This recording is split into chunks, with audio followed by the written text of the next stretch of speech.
Venus landing.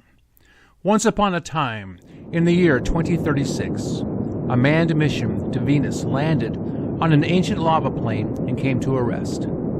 Inside the vehicle were 2 male and 3 female crew members who were charged with exploring the cloud-covered, roasting hot planet surface when an alarm alerted them of a mission-critical computer failure. This is their story. What is that alarm? Commander Jessica Parsons asked.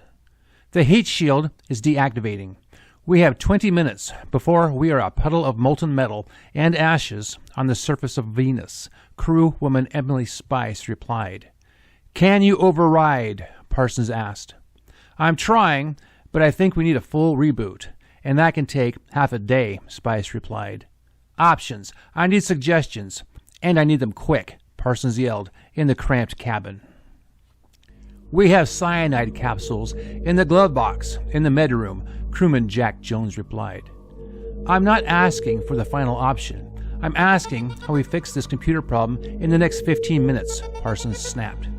There were no replies, but there was a knock at the front door of the capsule.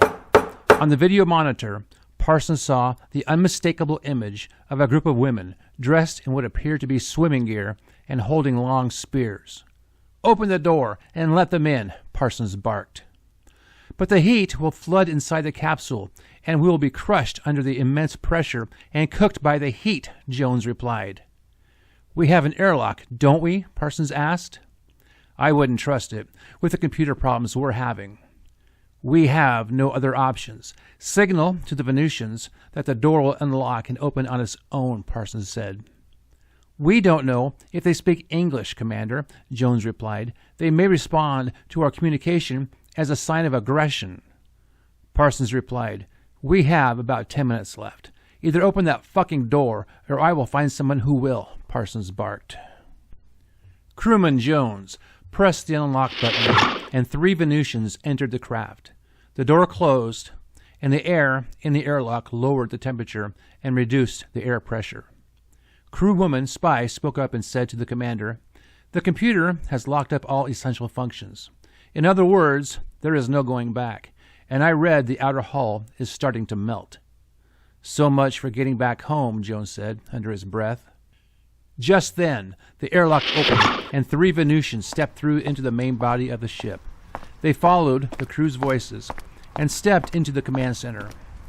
What appeared to be the leader bowed and said, My name is Huck, and I am here to make your stay as comfortable as possible. Well, Huck, Parsons replied, we're going to be a puddle of aluminum and carbon dust in about 5 minutes. Anything you can do would be welcome. Huck spoke and pressed a few buttons. A voice called back, and between them a short conversation ensued until Huck was satisfied and addressed the Earth crew again. We put a heat shield over this craft. Shouldn't be a problem anymore. Jones confirmed what the lead Venusian said and leaned back in his chair.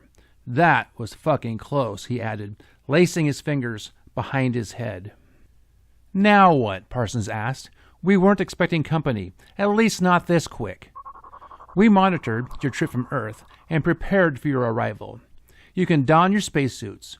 We will transfer you back to our home base and make you as comfortable as possible, Huck the Venusian replied. I don't think we should go, Jones spoke up. I don't trust anyone with 3 eyes. What the fuck are you looking at? Huck replied, Our third eye, as you call it, it's actually an X-ray sensor. We can pick up all sorts of signals with it. It also has limited interpretations for gamma and cosmic rays. And that's supposed to make me feel better? Jones asked. What did you expect? Huck asked. We weren't going to put on a bunch of makeup just to make you guys feel better. We are who we are, and you need to get used to it. Or you're all going to burn up and die on our God-forsaken hellhole. Parsons asked, You actually refer to your planet as a God-forsaken hellhole? I find that interesting. Huck replied, In case you haven't noticed, we don't have any beaches or oceans around here. No need for boat sails or the occasional fishing trip.